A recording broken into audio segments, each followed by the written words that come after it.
আসসালামু আলাইকুম। সংবাদে আপনাদের সবাইকে স্বাগত জানাচ্ছি। আমি ফিরোজ তোহা। শুরুতেই আরবে কেবলস সংবাদ শিরোনাম। বাংলাদেশের সর্বশেষ গুরুত্বপূর্ণ আপডেট সংবাদ এই মুহূর্তে আমাদের হাতে এসেছে। সর্বশেষ গুরুত্বপূর্ণ আপডেট জানাবো, সঙ্গেই থাকুন। প্রথমেই জানাবো, প্রধান উপদেষ্টা পদত্যাগ করবেন না। অন্তর্বর্তীকালীন সরকারের প্রধান উপদেষ্টা অধ্যাপক ডক্টর মোহাম্মদ ইউনূস পদত্যাগ করবে না বলে জানিয়েছে প্রধান উপদেষ্টার আইসিটি বিষয়ক বিশেষ সহকারী ফয়েজ আহমেদ তৈয়ব। তিনি বলেছেন, অন্তর্বর্তীকালীন সরকারের প্রধান উপদেষ্টা অধ্যাপক ডক্টর মোহাম্মদ ইউনূস পদত্যাগ করবেন না। এরপর জানাবো, সেনাবাহিনী রাজনীতিতে নাক গলাতে পারবে না বললেন প্রধান উপদেষ্টার বিশেষ সহকারী। বাংলাদেশ সেনাবাহিনী রাজনীতিতে নাক গলাতে পারবে না। সেনাবাহিনী প্রাপ্য সম্মান দেখাতে হবে, অবস্থায় রাখতে হবে। তবে ডিসেম্বরের মধ্যেই নির্বাচন চেয়ে যে বক্তব্য দিয়েছেন সেনাবাহিনী প্রধান, তা তার এখতিয়ার লঙ্ঘন বলে জানিয়েছেন তিনি। এদিকে ডিসেম্বর জুনের মধ্যেই জাতীয় নির্বাচন বললেন উপদেষ্টা রিজওয়ানা। বন পরিবেশ উপদেষ্টা সৈয়দা রিজওয়ানা হাসান বলেছেন, অন্তর্বর্তীকালীন সরকার নির্বাচনের সম্ভাব্য তারিখ ঘোষণা করলেও একাধিক দায়িত্বে সরকার বাধার সম্মুখীন হচ্ছে। তবে ডিসেম্বর থেকে জুনের মধ্যেই নির্বাচন হবে, তার একদিনও এদিক সেদিক হওয়ার কোনো সুযোগ নেই। আজ ঢাকা বিশ্ববিদ্যালয়ে সিনেট ভবনে এক অনুষ্ঠানে সব কথা বলেছেন তিনি। এবারে জানাবো, জুলাই বিপ্লবের পর গত রাতটি ছিল সব থেকে কঠিন বললেন তাসনিম জারা। জুলাই বিপ্লবের পর গত রাতটি সব থেকে কঠিন রাত ছিল বলে মন্তব্য করেছেন জাতীয় নাগরিক কমিটির জ্যেষ্ঠ যুগ্ম সদস্য সচিব ও জনপ্রিয় স্বাস্থ্য বিষয়ক কন্টেন্ট ক্রিয়েটর ডক্টর তাসনিম জারা। আজ শুক্রবার নিজের ভেরিফাইড ফেসবুক এক পোস্টে এই মন্তব্য করেছেন তিনি বলেছেন, গত রাতে বাংলাদেশে নতুন এক মেরুকরণ হতে যাচ্ছিল। কি হয় সে বিষয়টি দেখার জন্যই মানুষ দীর্ঘ অপেক্ষায় ছিল। অবশেষে আল্লাহর রহমতে সব পরিস্থিতি স্বাভাবিক হয়েছে। এবং সর্বশেষ জানাবো, ভারত এই পরাজয় কখনোই ভুলবে না বললেন শেহবাজ শরীফ। ইসলামাবাদের সঙ্গে সাম্প্রতিক সংঘাতে ভারত যে পরাজয় বরণ করেছে তা দেশটি কখনোই ভুলতে পারবে না বলে মন্তব্য করেছে পাকিস্তান প্রধানমন্ত্রী শাহবাজ শরীফ। আজ এক প্রতিবেদনে এই তথ্য জানিয়েছে পাকিস্তানি সংবাদ মাধ্যম দ্য নিউজ ইন্টারন্যাশনাল। প্রিয় দর্শক, এতক্ষণ শুনছিলেন সংবাদ শিরোনাম, এবারে বিস্তারিত। তবে তার আগে বন্ধুরা, অনুরোধ থাকবে এই সংবাদটিতে একটি লাইক দিন। এই চ্যানেলে আপনি নতুন হয়ে থাকলে আমাদের সংবাদটি দেখতে দেখতে চ্যানেলটি সাবস্ক্রাইব করে রাখুন। কমেন্ট করে বন্ধুরা আপনার মূল্যবান মতামত জানিয়ে দিন আপনি বিশ্বের কোন দেশ থেকে বা বাংলাদেশের কোন স্থান থেকে আমাদের সংবাদটি দেখছেন এবং শুনছেন। এবারে বিস্তারিত। প্রধান উপদেষ্টা পদত্যাগ করবেন না। অন্তর্বর্তীকালীন সরকারের প্রধান উপদেষ্টা অধ্যাপক ডক্টর মোহাম্মদ ইউনূস পদত্যাগ করবেন না। তার ক্ষমতার প্রয়োজন নেই, কিন্তু বাংলাদেশের জন্য ডক্টর ইউনূসের প্রয়োজন আছে। আর শুক্রবার নিজের ভেরিফাইড ফেসবুক পেজে প্রধান উপদেষ্টার আইসিটি বিষয়ক বিশেষ সহকারী ফয়েজ আহমেদ তৈয়ব সব কথা বলেছেন। সেই সঙ্গে তিনি সরকারকে রাজনৈতিক দলগুলোর সঙ্গে আরও নিবিড়ভাবে নিয়মিত আলোচনায় বসতে এবং তাদের মতামত নিতে এবং কোনো ধরনের বিচ্ছিন্নতা এড়িয়ে চলার পরামর্শ দিয়েছেন ফয়েজ আহমেদ তৈয়বের ফেসবুক পোস্টটি যুগান্তরের পাঠকদের তুলে ধরা হলো। অধ্যাপক ডক্টর মোহাম্মদ ইউনূস এর ক্ষমতার কোনো প্রয়োজন নেই, কিন্তু বাংলাদেশের জন্য আমাদের একজন ডক্টর ইউনূসের প্রয়োজন। দেশের শান্তিপূর্ণ ডেমোক্রেট ট্রানজিশনের জন্য ডক্টর ইউনূস স্যারের দরকার রয়েছে। বরং ক্যাবিনেটকে আরও গতিশীল হতে হবে, সরকারকে আরও বেশি ফাংশনাল হতে হবে, উপদেষ্টাদের আরও বেশি কাজ করতে হবে, দৃশ্যমান অগ্রগতি জনতার সামনে উপস্থাপন করতে হবে। এ ব্যাপারে কোনো দ্বিমত থাকতে পারে না। আমাদেরকে দেখাতে হবে যে গণ অভ্যুত্থান পরবর্তী জনতার সম্মতিতে ক্ষমতায় এসে প্রফেসর সাফল্য দেখিয়েছে। বিশ্ব সম্প্রদায়ের কাছে ডক্টর মোহাম্মদ ইউনূসের সম্মান আছে, এটা রক্ষা করা আমাদের দায়িত্ব। আমি মনে করি সরকারকে এখন থেকে রাজনৈতিক দলগুলোর সঙ্গে আরও নিবিড়ভাবে আলোচনায় বসতে হবে, নিয়মিত বসে এবং বিভিন্ন বিষয়ে তাদের মতামত চাইতে হবে। কোনো ধরনের বিচ্ছিন্নতা কাম্য নয়। পাশাপাশি সেনাবাহিনী ও রাজনীতিতে না গলাক সে বিষয়টি আমরা চাই বলে জানিয়েছেন তিনি। প্রসঙ্গত, গত 2 দিন ধরে রাজনৈতিক অঙ্গনে গুঞ্জন শোনা যাচ্ছে যে অধ্যাপক ডক্টর মোহাম্মদ ইউনূস পদত্যাগ করতে পারেন। এই গুঞ্জন নাকচ করে দিলেন তার বিশেষ সহকারী ফয়েজ আহমেদ। সেনাবাহিনী রাজনীতিতে নাক গলাতে পারবে না বললেন উপদেষ্টার বিশেষ সহকারী।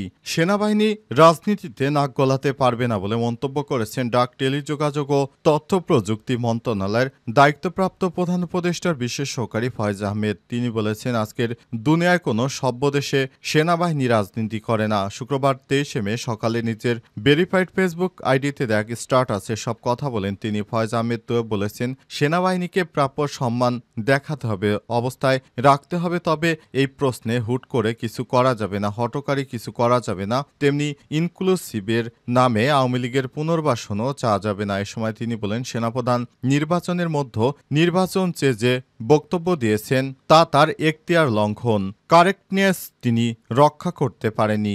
স্ট্যাটাসে তিনি স্পষ্ট করে বলেছেন, প্রধান উপদেষ্টা ডক্টর মোহাম্মদ ইউনূস পদত্যাগ করবেন না। তিনি বলেন, আমি মনে করি সরকার এখন থেকে রাজনৈতিক দলগুলোর সঙ্গে আরও দৃঢ়ভাবে কাজ করবে, তাহলে আর দেশে আশা করি কোনো সমস্যা থাকবে না। রাজনৈতিক দলগুলো শুধুমাত্র তাদের নিজস্ব স্বার্থ হাসিলের জন্য যেভাবে রাস্তাঘাট বন্ধ করে তারপর পুরো ঢাকাকে জিম্মি করে রেখেছে, এ কারণে অন্তর্বর্তীকালীন সরকার বিভিন্ন দিক থেকে নানাবিধ ঝামেলা আসার কারণে তিনি অবশেষে একরকম অতিষ্ঠ হয়ে তিনি পদত্যাগের কথা বলেছেন। তবে আমরা স্যারকে যেতে দেব না।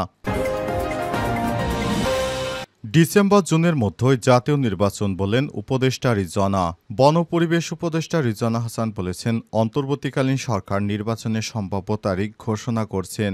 একাধিক দায়িত্বে সরকার বাধার সম্মুখীন হচ্ছেন, তবে ডিসেম্বর থেকে জুনের মধ্যেই নির্বাচন হবে। তার একদিন এদিক সেদিক হওয়ার কোনো সুযোগ নেই। আজ ঢাকা বিশ্ববিদ্যালয় সিনেট ভবনের এক অনুষ্ঠানে সব কথা বলেছেন তিনি। তিনি আরও বলেন, আমি প্রথম থেকেই বলে এসেছি যে উনি প্রধান উপদেষ্টা একটা সময় দিয়েছেন, ডিসেম্বর থেকে জুনের মধ্যেই নির্বাচন হবে। তার একদিকও এদিক সেদিক হওয়ার কোনো প্রশ্নই আসে না। ডক্টর ইউনূসের পদত্যাগ নিয়ে প্রতিক্রিয়ায় রিজওয়ানা হাসান বলেছেন, এখন কিছু এমন গুরুত্বপূর্ণ হয়নি যেগুলো আপনাদেরকে জানানোর প্রয়োজন বোধ করছি। যদি কোনো কিছু বলার থাকে বা হওয়ার থাকে তাহলে তখন সেটি বলবো। চাপের প্রসঙ্গে রিজওয়ানা হাসান বলেছেন, ধরুন প্রত্যাশার একটা চাপ আছে যে আমরা পারফেক্ট কাজ করতে পারছি কিনা, আমাদের বিবেচনা ওটাই একমাত্র চাপ, এর বাইরে আর কোনো চাপ নেই। ধরুন আপনি এখন এক জায়গা থেকে আরেক জায়গায় মিটিংয়ে যাবেন, সচিবালয় থেকে যমুনাতে যেতে পারবেন না, রাস্তা বন্ধ। কেন রাস্তা বন্ধ? এরকম অনেক সমস্যা আসে যেগুলো আলাপ আলোচনার মাধ্যমে সমাধান করা যায়। শুধুমাত্র সেখানে মানুষদেরকে হয়রানি করার জন্য অনেকেই রাস্তাঘাট ব্লক করে রাখছেন। তাদেরকে বুঝতে হবে, সময় দিতে হবে। কারণ প্রধান উপদেষ্টা একটা সময় ঘোষণা করেছেন, তার আগে কিভাবে নির্বাচন হয় সে বিষয়ে প্রত্যেক দিন শুধু নির্বাচন বললে তো হবে না। আমরা শুধুমাত্র নির্বাচনের জন্য আমরা ক্ষমতা গ্রহণ করিনি। আমাদের সামনে নির্বাচন ছাড়াও আরও প্রধান দুটি দিক রয়েছে, সেটি হচ্ছে জুলাই হত্যাকাণ্ডের বিচার করা এবং বাংলাদেশের পরিস্থিতি ঠিক করা, আইন শৃঙ্খলা সুনির্দিষ্ট করা। জুলাই বিপ্লবের পর গত রাতটি ছিল সব থেকে কঠিন বললেন তাসনিম জারা। জুলাই বিপ্লবের পর গত রাতটি ছিল সব থেকে কঠিন রাত বলে মন্তব্য করেছেন জাতীয় নাগরিক কমিটির জ্যেষ্ঠ যুগ্ম সম্পাদক ও সচিব, জনপ্রিয় স্বাস্থ্য বিষয়ক কন্টেন্ট ক্রিয়েটর ডাক্তার তাসনিম জারা। আজ ফেসবুকে এক পোস্টে এমন মন্তব্য করেছেন যারা ফ্যাসিবাদ বিরোধী আন্দোলনের নেতৃত্ব দেওয়া দলগুলোর মধ্যে বিভাজন, আইন শৃঙ্খলা পরিস্থিতি, রাজনৈতিক দলগুলোর সাহায্য না পাওয়া, নির্বাচনের জন্য চাপ বাড়া, ঢাকায় ক্রমাগত আন্দোলন ও অবরোধের হতাশায় অন্তর্বর্তীকালীন সরকারের প্রধান উপদেষ্টা ডক্টর মোহাম্মদ ইউনূসের পদত্যাগের কথা বলছেন। এমন সংবাদ প্রকাশ হয় বৃহস্পতিবার বিকেলে। পরে সেই রাতটি কিভাবে কেটেছে তা জানিয়ে সামাজিক যোগাযোগ মাধ্যমে দীর্ঘ একটি স্ট্যাটাস দিয়েছেন তাসনিম জারা। ওই অবস্থায় দলাদলির ঊর্ধ্বে উঠে এসে বিভাজন বলে ঐক্যের আহ্বান জানিয়েছেন তিনি। তাসনিম জারা তার পোস্টে লিখেছেন, জুলাই বিপ্লবের পর গত রাতটি ছিল সব থেকে কঠিন রাত। আমি এমন একটি ভাবনা শেয়ার করতে চাই যা আমাকে জাগিয়ে রেখেছে। তাসনিম জারা লিখেছেন, এটা দোষারোপের মুহূর্ত নয়, এটা ভাবার মুহূর্ত। রাজনৈতিক নেতাদের মধ্যে ক্ষুদ্র প্রতিদ্বন্দ্বিতা এবং অবিশ্বাস সমগ্র গণতান্ত্রিক উত্তরণকে ঝুঁকির মধ্যে ফেলছে। আমরা স্বল্পমেয়াদী হিসাব এবং নিকাশের জন্য, স্বাধীনতার জন্য রক্ত দেয়া জাতির আশাকে বিপন্ন করতে দিতে পারি না। তিনি আরও লিখেছেন, ইতিহাস আমাদের শেখায় যে যারা পরিবর্তনে ভয় পায় তারা নতুন নামে পুরনো অবস্থা ফিরে আনার জন্য ভাঙ্গন ও মেরুকরণের উপর নির্ভর করে। সুতরাং দেশকে স্থিতিশীল করুন, সেটি রাজনৈতিক দলের সব থেকে বড় ইচ্ছা হওয়া উচিত। কিন্তু তারাই যদি বিশৃঙ্খলা সৃষ্টি করে তাহলে মানুষ যাবে কোথায়?